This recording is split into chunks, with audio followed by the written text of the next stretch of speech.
सरपंच हत्या प्रकरणात मुख्यमंत्री कोणालाही सोडणार नाही, जितेंद्र आव्हाड यांना विश्वास.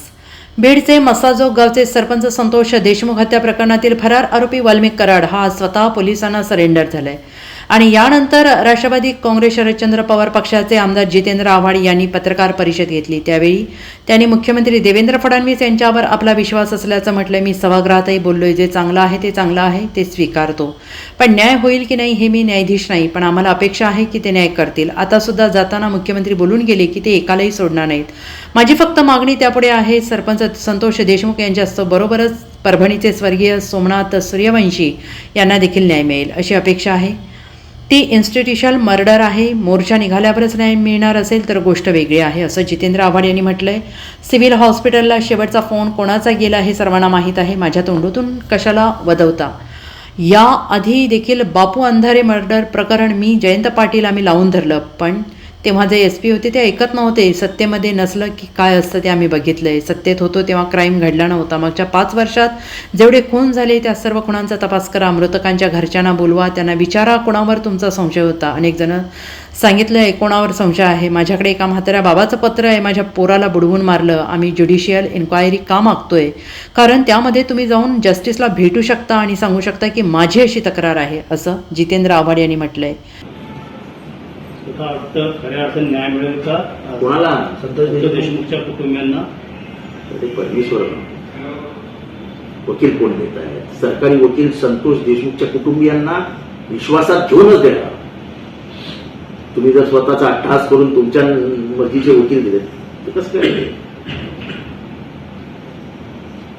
तो वकील खमके आला असावा की कोणीही बोलवलं तरी जाणार नाही तो भेटायला.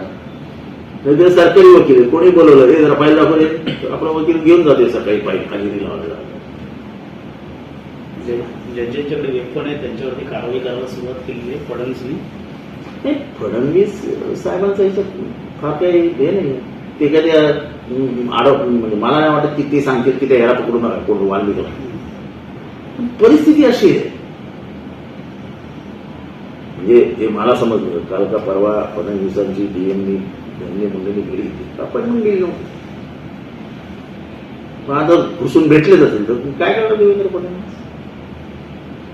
पण हे म्हणजे सगळं इतके किचकट झाले आहे, इतकं अर्थशक्ती इतकी जोरात आहे तिथे.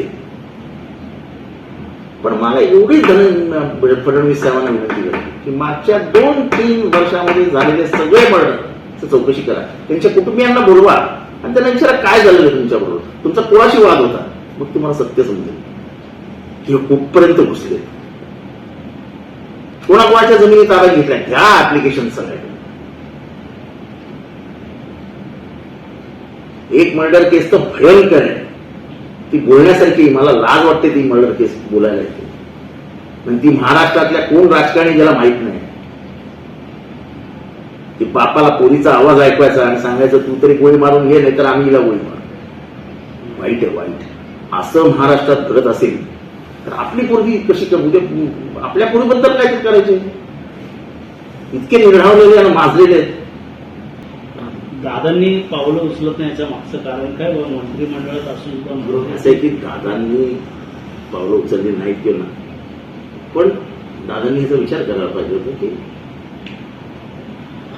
आपली बहीण अशी विधवा झाली असती तर आपण काय केलं असतं. प्रत्येकाने विचार करावा. महाराष्ट्रात तिथे ती सोमनाथ सूर्यवंशीची आई रडते, आपला भाऊ असा रडत बसला असता किंवा आपली आई अशी रडत बसली असती आपल्या पोराच्या मृत्यूच्या तर आपण काय केलं असतं? आपण विचारच केला.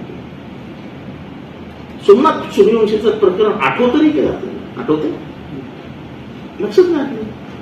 आपण स्वतःच्या जीवनशैलीत एवढे मशगूल असतो की कोणी मेला काय, तडफडून मेला काय, खोटं बोलले काय. सोमनाथ सूर्यवंशी मेला कसा हा प्रश्न मी विचारून दमलो. मेला कसा, कुठे मेला, काही सांगायला पाहिजे.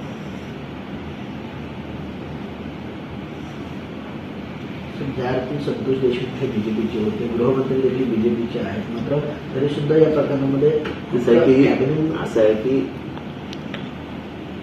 ह्याच्यात जे लागे बांधले हे फार डेंजरस आहे, हे मला समजतं. आणि एवढं मोठं आर्थिक साम्राज्याचं असे जुळवणी की दिवसाला 10-20 कोटी रुपये येत आहेत जात आहेत. म्हणजे आता काय माहित पोलीस काय काय काम करत. मैत्रीपोटी एका हिला 200 कोटी रुपयाचं जमीन, इथे बंगला, इथे गाडी, कोणाकडे गाड्या बघत. Bureau report SBN Marathi, Mumbai.